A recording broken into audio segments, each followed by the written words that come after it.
papasok po kayo sa aming bahay. Bagong ulan lang po dito, baha. Opo, baha po. Anong Lingap ka barangay?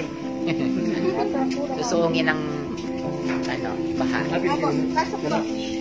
Good afternoon po sa inyong lahat. Ang Lingap ka Barangay Team narito po sa Purok 5 ng Barangay Aranguren, Kapas Tarlac. So with us, of course, our Lingap ka Barangay Team headed by our President L.T. Malonzo po. And siyempre, narito po ang parents and ang ating pasyente po na si Mariel. Yan. So si Maria Antoinette po. Mariel Antoinette Mariali ang kanyang full name. Actually, meron po siyang congenital heart disease. Ito po enlargement ng puso. Actually, meron pong butas yung kanyang heart at kinakailangan ng agaran na operasyon upang matakpan po yung butas sa kanyang puso. Dahil ito po ay talagang delikado rin po na kalagayan po ng isang pasyente. So, ito pong ating pasyente ay 10 taong gulang pa lamang po at siya po ay nangangailangan ngayon ng inyong tulong. So, ang Lingap ka Barangay Team ay narito po upang magbigay ng konting financial assistance. Bagamat ito po ay hindi enough para po sa kanyang mga pangangailangan sa gamot, sa hospital at sa operation. Kaya kami po ay lumalapit with our President L.T. Malonzo po.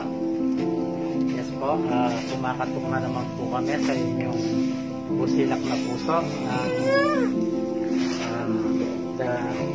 Sa kalagayan ni Mariel, sana po matulungan po natin siya. Huwag po natin ipagdamot sa kanya ang ating konting tulong para matugtungan po ang kanyang buhay.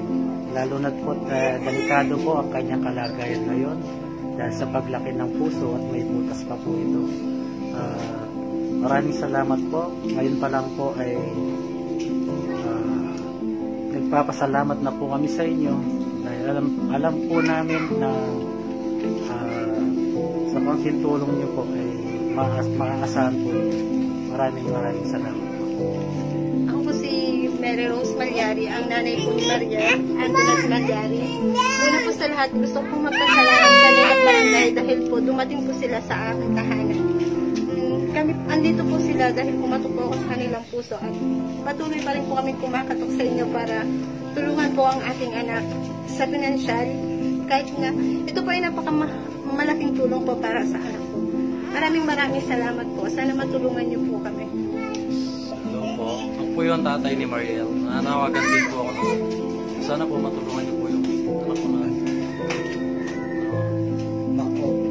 Ma-operahan po kahit konting tulong lang po para paraos na po yung niya, sakit niya.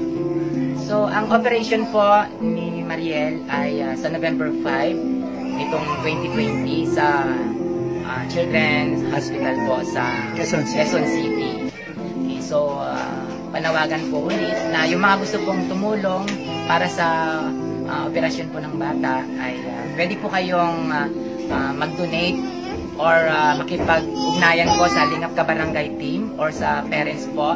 So, narito po ang number ng Lingap ka Barangay at ng parents number po at ang kanilang chika sa inyong screen. Pagdamutan niya tayo, initial niya tayo, sabi niya ito kasi nakatakarang budget. Pero Lingap ka Barangay!